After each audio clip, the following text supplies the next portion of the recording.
in, and she took care of us. I'm forgetting Uncle Arlen.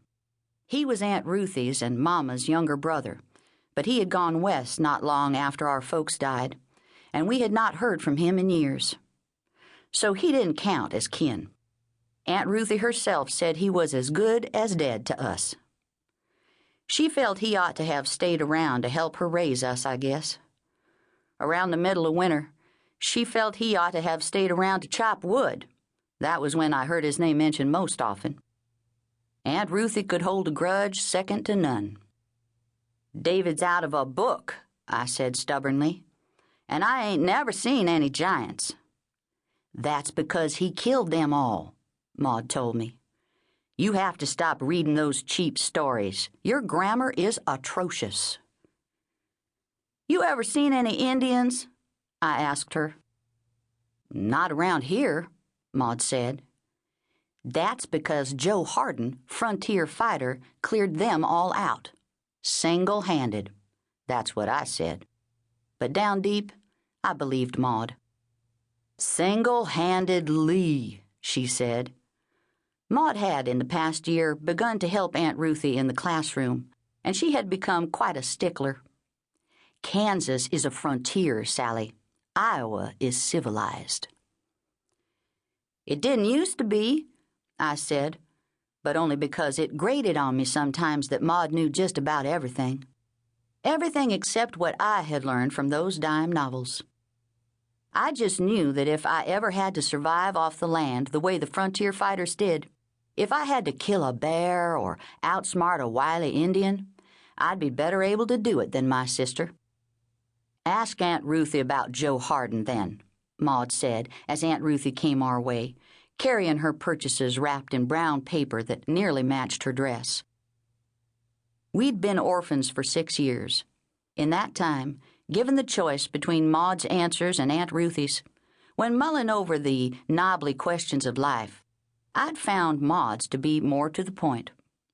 Maude said, "Go ahead, ask." "Don't you dare ask me anything." Aunt Ruthie strode right on past us. "Some days it isn't even a good idea to get out of bed," she muttered as we left the mercantile. The screen doors slapped shut behind us, and gunshots broke out in the alley between the barber shop and the saloon across the street. The noise was awful. A stray bullet hit Aunt Ruthie in the heart and killed her dead. "What's happening?" Maude said when Aunt Ruthie dropped like a stone. Although the shots were deafening, I heard this as if Maude spoke right into my ear. There were several other people on the street who took no notice of Aunt Ruthie at all. They were scurrying madly for their own safety. The shooting went on in fits and starts even after Aunt Ruthie fell. Only Maude and I stood like wooden Indians in those first moments. There was hardly any blood. On Aunt Ruthie's sacking brown dress, it looked at first like only a dark wet spot, but still I couldn't take my eyes off it. After another moment, I saw the hole in the middle of that spot, and then the color. Just a rim of blood red at the edge of the dark wet. I don't believe I breathed, watching. It's safe to say Maude had not noticed even this much when she dropped to her knees to stuff a paper parcel under Aunt Ruthie's head like a pillow. Maude patted Aunt Ruthie's cheek rather smartly, believing her to have fainted.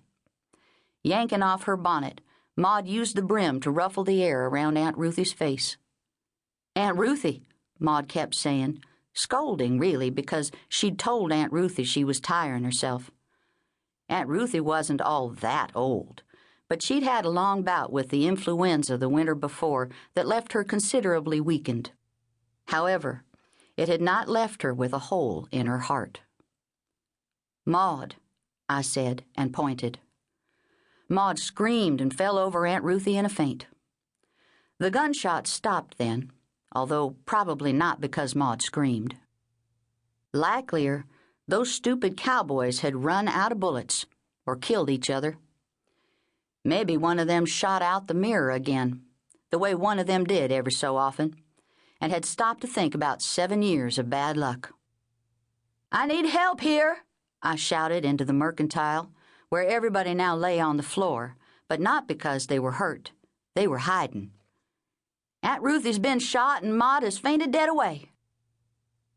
I tell you all this to make you understand that Maude was an upright young woman who never made mock of the truth or questioned the dark ways of justice until she saw how truth could be mangled to make a shape unrecognizable. To have you know her for a rightly raised person who never complained about the awful twists of fate that made her life less comfortable than it might have been. To show you how impossible it was for her to do the things everyone claimed that she did. For this is the true story of how my sister, Maude March, came to be known far and wide as a horse thief, a bank robber, and a cold-blooded killer. Chapter 2. Aunt Ruthie died there on the boardwalk in front of the mercantile, and our lives changed overnight. We went out in the morning to choose a box at the undertaker's and came back to find a man from the bank locking our doors. But I'm getting ahead of my story. The sheriff came running at the sound of gunshots, and the shooter was arrested. We saw this happening, but again, it hardly seemed real.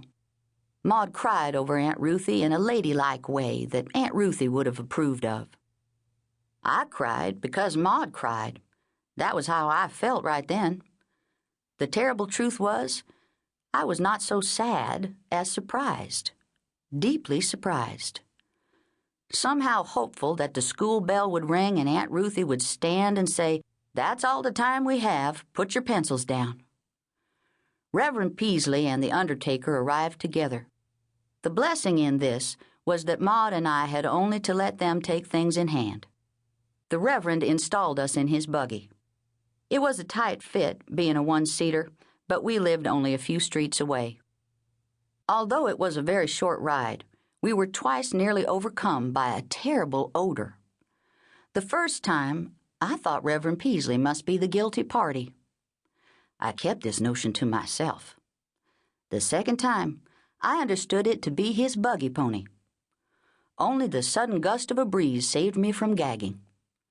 "A bit windy all of a sudden," I said. "Thank the Lord," Reverend Peasley replied. He took us to the home of an elderly neighbor lady. When she came to the door, Reverend Peasley told her Aunt Ruthie had passed over. "Oh, poor thing," Mrs. Golightly said. She had to look up at him, as she wasn't any taller than myself. "Did she go quietly?"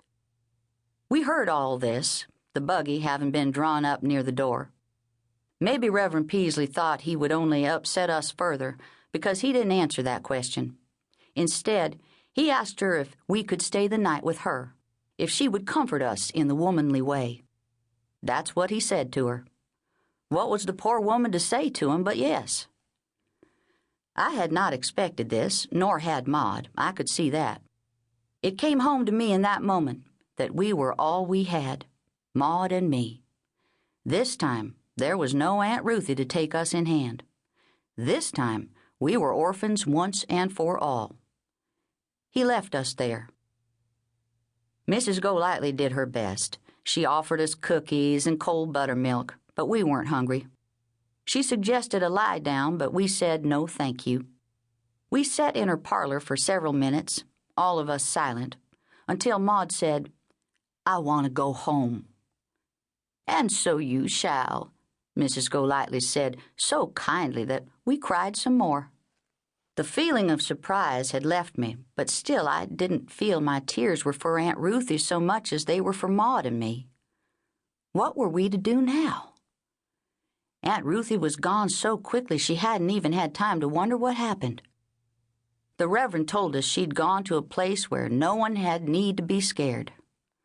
I was glad for Aunt Ruthie. I was only sorry that Maude and me had to face this worry without her stern face to guide us. By the time Mrs. Golightly got around to putting her night things into her knitting bag, some weather had blown in. We had to walk arm in arm with Mrs. Golightly, or we might have lost her to the breeze. Not only was she no taller than me, she was strangely lighter, as if her bones had no weight to them at all. Maude's hair and mine whipped and snapped around our heads. And by the time